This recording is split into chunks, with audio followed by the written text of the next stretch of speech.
राम राम जी दोस्तों, आप सभी का सनातन की यात्रा चैनल में फिर से बहुत बहुत स्वागत है। आज इस चैनल के द्वारा मैं आपको एक ऐसे मंदिर के दर्शन करवाने लेके जा रहा हूँ जिसके आसपास जंगल है और इस जंगल के बीच में ये मंदिर बना हुआ है। और मंदिर के जो आसपास जंगल है उसके बारे में ये कहा गया है कि ये जंगल एक ही रात में बना दिया गया था। और जिस मंदिर के मैं आपको दर्शन कराने लेके जा रहा हूँ उस मंदिर को चटपट बनी मंदिर कहा जाता है। चटपट बनी क्यों कहा जाता है इस जगह को, इसके बारे में मैं आपको इसके इतिहास के बारे में बाद में आपको बताता हूँ थोड़ी देर बाद। ये मंदिर पठानकोट डिस्ट्रिक्ट में पड़ता है। अब जैसे कि मैं गुरदासपुर से पठानकोट की ओर जाऊँ तो पठानकोट से कोई 15-16 किलोमीटर पहले जगह आती है चाखोलाड़ी। चाखोलाड़ी से राइट को टर्न जाता है कटारू चक विलेज को। कटारू चक गाँव को पार करने के बाद ये जगह आती है चटपट बनी मंदिर। मेन हाईवे से राइट टर्न करके और ये फाटक क्रॉस करने के लगभग 5 से 6 किलोमीटर के बाद आप मंदिर में पहुंच सकते। तो अब हम ये सिंगल रोड से चलते हुए 2-3 गांव पार करके बस 5-6 किलोमीटर दूर थोड़ी देर में मंदिर पहुंच जाएंगे। इस रास्ते पर आप थोड़ा सा आगे जाओगे तो वहां पर आपको मंदिर की ओर जाने के लिए साइन बोर्ड दिख जाएंगे। जैसे जैसे आप आगे जाते जाओगे कहीं टर्न आएगा, अगर राइट का टर्न आएगा तो वहाँ पे लिखा आ जाएगा चटपट बनी मंदिर की ओर जाने का रास्ता। गांव से निकलते हुए देखें तो यहाँ पे भी अब गांव में भी बहुत तरक्की हो गई हुई है। अब तो कच्चा घर तो कोई दिखता ही नहीं है।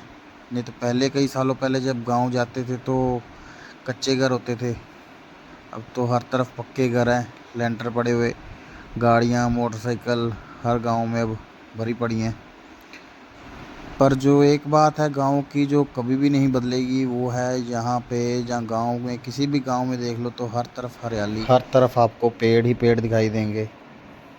और वैसे भी गर्मियों का मौसम चल रहा है और बहुत ही ज़्यादा ही गर्मी पड़ रही है तो तब ये पेड़ बहुत साथ देते हैं।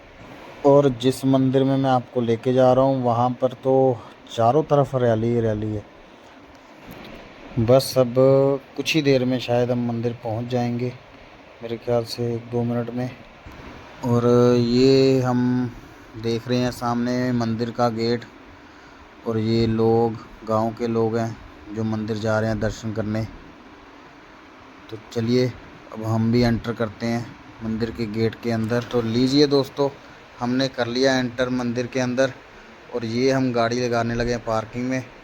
और अंदर एंटर करते ही कीजिए दर्शन बजरंगबली जी के। तो कीजिए दोस्तों बजरंगबली जी के दर्शन।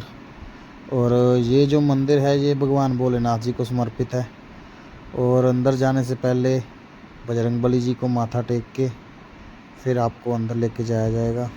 तो दोस्तों आप देख ही रहे हो कि जैसे मैंने बोला था कि इसके चारों तरफ हरियाली हरियाली है, पेड़ ही पेड़ है। और ये जंगल के बीचों बीच बना हुआ एक मंदिर है। और इस मंदिर के इतिहास के बारे में मैं आपको थोड़ा शॉर्ट में बताता हूँ। एक योगी हुआ करते थे चरपट नाथ जी, जो बहुत ही सिद्ध योगी थे। बहुत साल पहले जब इस जगह पे कभी खेत हुआ करते थे तो योगी जी ने अपनी धुनी लगाई और यहाँ पे तपस्या में लीन हो गए। थोड़ी देर बाद वहाँ पे खेत का मालिक खेती करते हुए आया और उसने बाबा जी को उठने के लिए बोला, पर बाबा जी तो अपनी समाधि में लीन थे। तो इसलिए बाबा जी को खेत के मालिक की आवाज़ सुनाई नहीं दी। तो खेत के मालिक ने गुस्से में आकर योगी चरपटनाथ जी के ऊपर बैल सहित सुहागा, जो कि खेती का एक बहुत ही बड़ा औजार होता है, वो चढ़ा दिया। और जब योगी जी के ऊपर से सुहागा गुजरा तो योगी जी की कोहनी और घुटने ज़मीन में धंस गए। और जहाँ ये घुटने और कोहनी धंसे वहाँ पर अब जलकुंड बन गए हुए हैं, जो कि आज भी मौजूद हैं। इसके बाद योगी जी ने उसी रात को योग की शक्ति से उस सारी जगह को जंगली वन में बदल दिया। इसलिए इस जगह का नाम चटपट बनी के नाम से प्रसिद्ध है, क्योंकि ये एक ही रात में इसको वन में तब्दील कर दिया गया। इस मंदिर की बैक साइड से एक नहर निकल के जाती है जिसका पानी इस मंदिर के बीच में से होकर गुजरता है। तो लोग यहाँ पे नहा भी लेते हैं। और ये उन्हीं जल कुंडों में से एक है जो बाबा जी के द्वारा बनाया गया था। और यहाँ की मान्यता है कि अगर किसी के शरीर में कोई कष्ट हो और तो वो यहाँ पे आके नहा ले तो उसके कष्ट दूर हो जाते हैं। ये बाबा जी का कमरा है, यहाँ से अंदर बाबा जी प्रसाद देते हैं। और ये यहाँ पे जो साधु संत जो बाबा जी लोग रहते हैं उनके रहने की जगह है। ये बोर्ड लगा हुआ है पुराना काफ़ी, जिस पे सारा इतिहास लिखा हुआ है। एक पहले भी आपको मैंने बोर्ड दिखाया था, उस पर भी सारा इतिहास लिखा हुआ है। अगर आप चाहो तो इसको वीडियो को पॉज करके स्क्रीनशॉट लेके जूम करके इसको आप आसानी से पढ़ सकते हैं। इसमें सारा कुछ लिखा हुआ है। तो आइए आपको अंदर से भी दर्शन कराते हैं। और ये नंदी जी महाराज और इनके सामने विराजमान है भोलेनाथ जी। जय बाबा भोलेनाथ जी, जय शिव शंकर जी महाराज। बाहर जिस बोर्ड की बात कर रहे थे हम, जिस पे इतिहास लिखा हुआ था, उस बोर्ड पे तो ये भी लिखा हुआ है कि ये जो योगी जी थे चरपटनाथ जी, इन्होंने ही मणिमहेश कैलाश पर्वत जी की खोज की और बहुत ज़्यादा तपस्या करके इन्होंने शिव जी भगवान को प्रसन्न किया था।